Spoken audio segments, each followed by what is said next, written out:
सभी लोगों को नमस्कार। एंड आज हमारे साथ ओमकार चौबे जी हैं।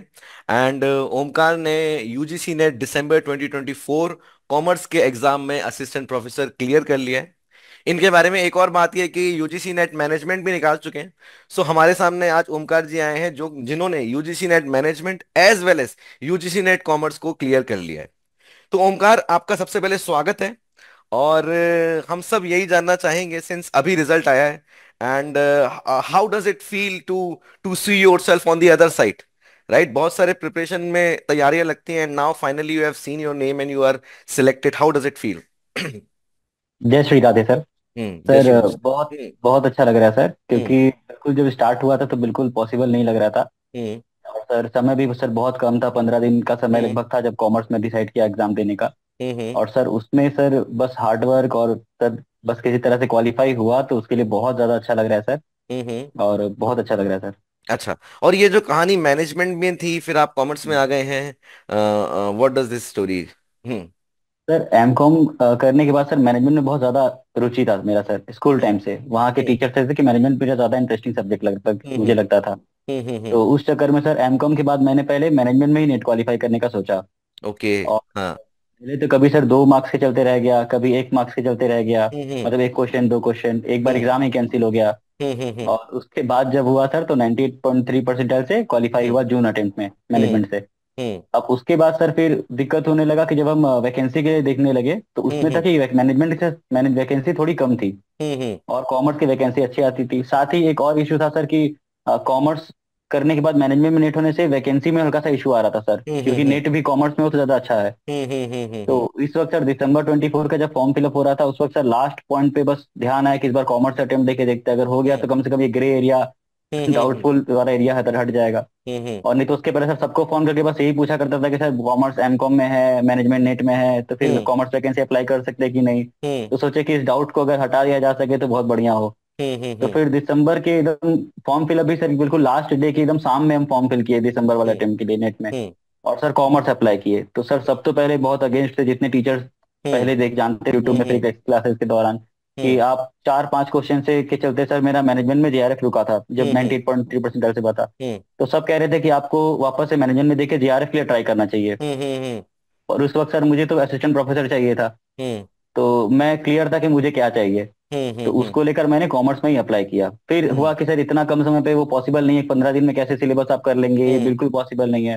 पर उन सबके अगेंस्ट जाते हुए सर मैंने जबरदस्ती कॉमर्स लिया और ह्यूमन पेरिटस की सर बुक मेरे पास थी, एचपीएससी कोर्स मैंने ले रखा था। तो उधर पे सर जितने 11-12 बुक्स थे ह्यूमन पेरिटस के, तो उसमें सर बहुत सारे बुक्स तो ऐसे थे कि सर टैक्स स्टैट्स, मुझे लगा इन सब में जाऊंगा तो बहुत समय अधिक दे नहीं पाऊंगा मैं। तो मेरी जो पहले से एरिया जो स्ट्रांग थी वो भी एचआर मार्केटिंग इन सब की, इन सबको ही अच्छे से पॉलिश करते हुए पेपर वन को अच्छे से करते हुए उस 15 दिन में। और बस कॉमर्स की तैयारी किया और दिसंबर 24 में कॉमर्स से भी सर 93 परसेंट से क्वालिफाई हो गया। हम्म। मतलब काफी ना घमासान आपका युद्ध रहा कि पंद्रह जी बीस दिन सर। पहले आपने डिसाइड किया कि नहीं, अब ठीक है, अब एक बार कॉमर्स से हाँ दे के दें। बढ़िया है, आपने रिस्क लिया एंड फाइनली आज जो है ये रिजल्ट आपका आया। सो ओमकार, थोड़ा सा ये बताइए कि आप कहाँ से बिलोंग करते हैं एंड फिर आपने क्या क्या एजुकेशनल बैकग्राउंड आपका क्या रहा है? सर, हम हावड़ा वेस्ट बंगाल से हैं। हम्म। और यहाँ से सर स्कूल भी मेरा यहीं पे रहा, श्री जैन विद्यालय हावड़ा। हम्म। उसके बाद सर बीकॉम की हम university of Calcutta Umesh Chandra college के अंडर में। हम्म। और उसके बाद फिर एमकॉम भी यूनिवर्सिटी ऑफ कलकत्ता से ही किए सर। हम्म। और उसके बाद फिर सर पता चला कि इसी नेट एग्जाम के हम्म। बारे में, तब से हम्म। फिर इसी में लग गए। अच्छा, तो ये जो कहानी आपकी चालू हुई कि हाँ चलो हम्म। अब फाइनली करना क्या है कि हमें हम्म। असिस्टेंट प्रोफेसर की तरफ बढ़ना है। और फिर हम्म। आप यूजीसी नेट के एग्जाम के कांटेक्ट में आओगे। How does this process starts कि आपने किस पॉइंट पर सोचा कि नहीं अब चलो अब एग्जाम्स की तरफ जाते हैं? हम्म। एमकॉम जब कंप्लीट हुआ उस वक्त ऐसा कुछ भी नहीं था। हम्म। हम सिविल सर्विसेज के लिए मेरे मन में था कि हम्म। थोड़ा सिविल सर्विसेज के साइड जाएंगे। हम्म। और नेट नेट जैसा कुछ होता हमको पता भी नहीं था उस वक्त। हम्म। तो फिर सर चाचा ऐसे थे तो उन्होंने बताया कि नहीं, यूजीसी नेट बोल के भी एक एग्जाम होता है। हम्म। तो इसको देने से आप असिस्टेंट प्रोफेसर बन सकते हो, उसमें टाइम आपके पास रहेगा कि आप आगे फिर अपनी पढ़ाई तैयारी सब कर हम्म। सके एक साथ। हम्म। तो सर फिर उनसे यही पता चला कि ये हम्म। नेट एग्जाम होता है। हम्म। तो फिर सर जैसे ही पता चला फिर लग गए यूजीसी हम्म। नेट की एग्जाम की प्रिपरेशन में। तो सर हम्म। पहले तो यूट्यूब से ही करते गए, तो कभी 75 क्वेश्चन, कभी 84 क्वेश्चन ऐसे हम्म। आ रहे थे। हम्म। तो फिर बाद में जब सर बैच के अंदर में आए, फ्री क्लासेस जैसे होते हैं यूट्यूब पर, तब वहां से करते करते सर फिर समझ में आने लगा पैटर्न कैसे होता है, हम्म एग्जाम कैसे हो रहे हैं, दो हम्म तीन चार अटेम्प्ट के बाद। हम्म और उसके बाद जाके सर मैनेजमेंट में क्वालिफाई हुआ। उसके बाद हम्म फिर सर ऑप्शन थे कि पीएचडी में एनरोलमेंट ले कि आपका हम्म असिस्टेंट प्रोफेसर पे जाएं। हम्म वहां सर बीएचयू से भी सर कॉल लेटर भी आया था हम्म पीएचडी के ज्वाइनिंग के लिए, मगर हम्म सर वहां भी ड्रॉप कर दिए, नहीं दी इस बार हम्म पीएचडी में एडमिशन, क्योंकि हम्म सर रिसर्च वर्क में काम करना पड़ता, तो उस पर हम्म धड़ समय जाता। हम्म और वैकेंसी सर बहुत रेयर होती है असिस्टेंट प्रोफेसर की, मतलब हम्म कभी आएगी तो यूआर कैटेगरी में सीट हो सकती है, नहीं हो, जैसे हम्म एमपी में हम्म कॉमर्स में सीट यूआर कैटेगरी के अंदर एक भी सीट नहीं थी। हम्म तो ऐसे लगा, तो मुझे लगा पहले असिस्टेंट प्रोफेसर बनना सही रहेगा, बाद हम्म में उसके अंडर में पीएचडी भले करो तो सही। हम्म हम्म तो ये सोचे, और फिर सर अभी देखिए 22 तारीख को इंटरव्यू छोड़ा, तब तक तुरंत अभी नोटिफिकेशन आ गया हम्म कि एचपीएससी का फॉर्म वापस से रीओपन हुआ है। हम्म तो अब वहां मैं वापस से कॉमर्स के उसमें से अब फॉर्म वापस से फिल कर दूंगा, पहले फॉर्म हम्म को कैंसिल करते हुए। नहीं, पर ये ऑब्वियसली ये मे बी पॉसिबल अपने आप में एक सिनेरियो बनता जा रहा है कि आपने कॉमर्स हाँ का सर, ये डिसीजन लिया, पूरा देन यू गिव द पूरा एक एग्जाम, लाइन से सब और तब जब ये सेटिंग हो गया ओपन हो सर। गया। नहीं, दीज आर हाँ the sir, things that we don't know how does it act. हाँ जय जी। सर, बस सिर्फ राधा रानी जी सबके हाँ पीछे एकदम है, मेरी आराध्य।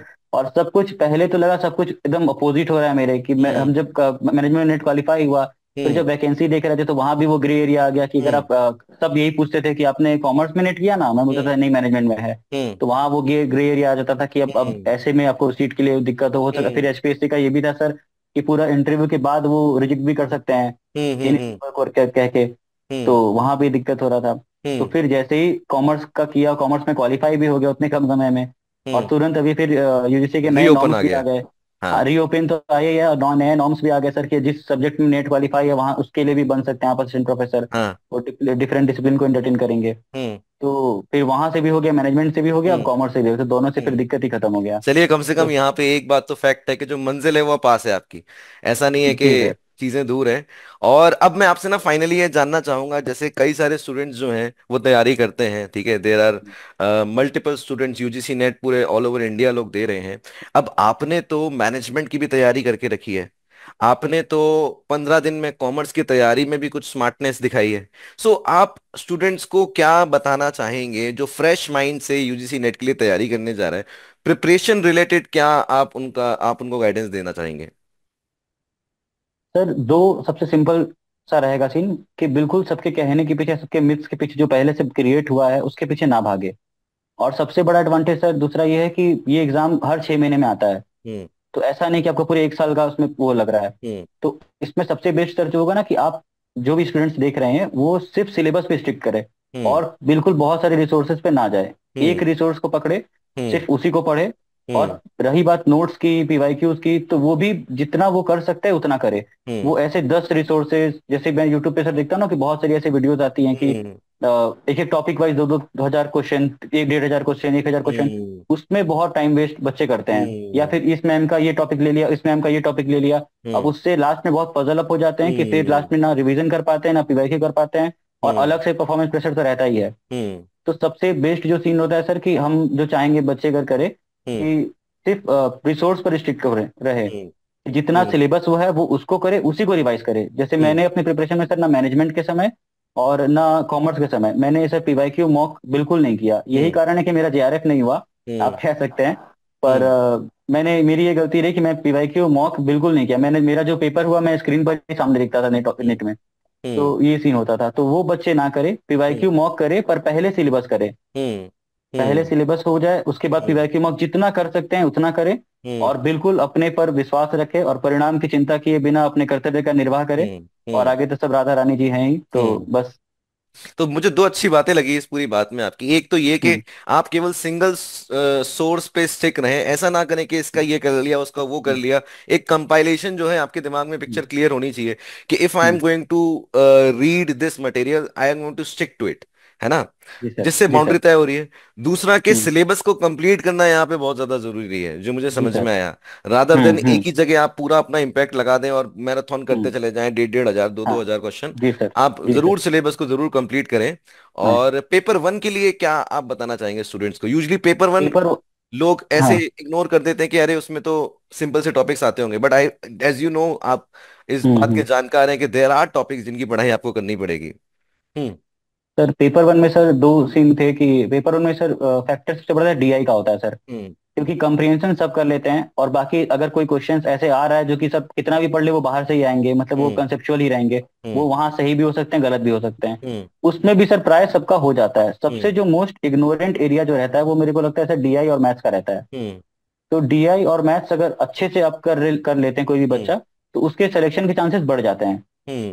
तो हम्म। डीआई और मैथ्स को सभी इग्नोर करते हैं कि ये तो डीआई इग्नोर, हमको क्या, हमारा वो है नहीं सब वो फील्ड, तो हम थ्योरी पढ़ते हैं। पर हम्म। डीआई और उसके चलते ही वो चीज होता है। हम्म। और जैसे सर मैनेजमेंट की बात करें तो उस वक्त मेरा पेपर में कुछ 39 ऐसे क्वेश्चन थे मैनेजमेंट के वक्त, हम्म। और अभी भी ऐसे कुछ 38 39 इसमें भी थे। हम्म। तो ये डीआई वाला सीन था, डीआई हम्म। के चलते वो मार्क्स एड अप होते हैं, वरना हम्म। बाकी सब में तो ऑलमोस्ट सब बच्चे सेम ही लेकर आएंगे। हम्म। और हम्म। आईटी एक से वो है, क्या कहते हैं आपको, कंप्यूटर का कंप्यूटर नॉलेज जो यूनिट हाँ। आता है, तो हम्म। वो भी मोर और लेस इजी आता है। हम्म। पीडीई और हायर एजुकेशन, ये हम्म। दो पर जितना भी यूनिवर्सिटीज के एस्टेब्लिशमेंट डेट्स वगैरह हैं, हम्म। और पीडी में भी जितनी तरह के पॉल्यूशंस वगैरह उनके सब सिम्टम्स वगैरह जो भी होते हैं, बीमारी हम्म। डिसीज जो भी है, इन हम्म। सब पे भी ज्यादा क्वेश्चन फ्रेम हो रहे हैं। हम्म। तो हम्म। इन सब पे फोकस करें। बाद हम्म। बाकी टीचिंग रिसर्च वाले यूनिट्स को अगर हम थोड़ा सा ऊपर ऊपर से समझ के भी चलेंगे तो हम्म। कोई दिक्कत नहीं है, पर हम्म। ज्यादा आपको इफर्ट डीआई मैथ्स की तरफ हम्म। और हायर एजुकेशन पीडी की तरफ देना पड़ेगा। हम्म। तो तो बेसिकली इससे जो पेपर वन। जो हाँ, बताइए बताइए, प्लीज कंटिन्यू। हम्म। नहीं सर, बस यही है, तीन इतना हम्म। ही कि इसी पे ये चार एरिया पे फोकस करने से हम्म। बाकी चीज इजी हो जाती है। सो बेसिकली जो डीआई और मैथ्स का जो खौफ है हम्म, स्टूडेंट्स के मन में, हम्म। वो जरूर उनको पार करना होगा, है ना? जी सर। जरूर। हमारे जी सर, टीचर्स भी कहते हैं। वही उनको हाँ, सिलेक्शन दिला पाएगा सर। हमारे टीचर्स भी कहते हैं कि ये ऐसे सब्जेक्ट है कि इसमें या तो अगर तुम्हें आता है तो तुम सही करोगे, इसमें कोई जी गैस वर्क चलेगा नहीं। So all you need to do is understand the concept. जी, बहुत ही बढ़िया। क्या कहते हैं, आपसे बात करके बड़े अच्छा लगा। एंड आशा करते हैं कि आपके आगे के जितने भी टारगेट हैं वो सारे ही क्लियर जी। हों, जल्दी से रिजल्ट आए। And do let us know for any further assistance that we can do for you. And thank you, Omkar. Thank you for your nice words and for your tips for the students. Any last word for the students from your side? Sir बस sir वही वक्त है कि sir किसी के बात में ना आए, जो आपको सही लग रहा है, जो आपके पास क्लैरिटी है कि आपको क्या चाहिए, आप बस उसको पकड़े। क्योंकि हम्म। सर ऐसे लोग बहुत मिलेंगे जो आपकी कैपेबिलिटीज के हिसाब से नहीं, वो अपने हिसाब से आपको राय देंगे हम्म। कि आप ऐसे कीजिए आप ऐसे कीजिए, पर वो सिर्फ आप ही जानते हैं कि आप क्या कर सकते हैं क्या नहीं हम्म। कर सकते हैं। हम्म। और सब हम्म। बाकी जो कोई किसी को लिमिट बताता है ना, तो उसको अपनी लिमिट बता रहा होता है। हम्म। ये मेरे लिए पॉसिबल नहीं तो ये आपके लिए पॉसिबल नहीं। हम्म। पर वो उस बच्चे को डिसाइड करना पड़ा कि वो क्या कर सकता है क्या नहीं कर हम्म। सकता है। हम्म। तो जैसे मेरी जर्नी पूरी इस पे ही रही है सर, कि आप हम्म। ये नहीं करो ये नहीं करो ये हाँ। नहीं करो ये नहीं करो। हम्म। तो वो सब ऐसे क्रॉस करते हुए, तो बस आप खुद पे विश्वास रखें, और हम्म। जो भी आपका कर्तव्य है उसको विधि पूर्वक निर्वाह करते रहें, और हम्म। परिणाम की चिंता बिल्कुल ना करें, वो सब हम्म। राधे पे छोड़ दें। हम्म। तो मुझे लगता है सब बढ़िया होगा। नहीं, बहुत ही अच्छा आपने यहाँ पे एंडिंग नोट दिया। मुझे आपकी बात से अपनी मम्मी की बात याद आ गई। वो अक्सर कहती थी कि सुनो सबकी करो मन की, है जी ना? सर, सुनो सबकी करो मन की। बिल्कुल वही बात है कि दूसरे लोग अपने हिसाब से जो तुम्हें रास्ता बता रहे हैं वो उनका खुद का परसेप्शन है। तुम जानते हो कि तुम्हें क्या चाहिए फाइनली। बहुत जी ही सर। अच्छा लगा आपसे बात करके, बहुत ही अच्छा लगा आपसे मिलके। And thanks a lot Omkar, thanks a lot, all the best for your future. Thank you so much sir, धन्यवाद सर, राधे राधे। राधे राधे।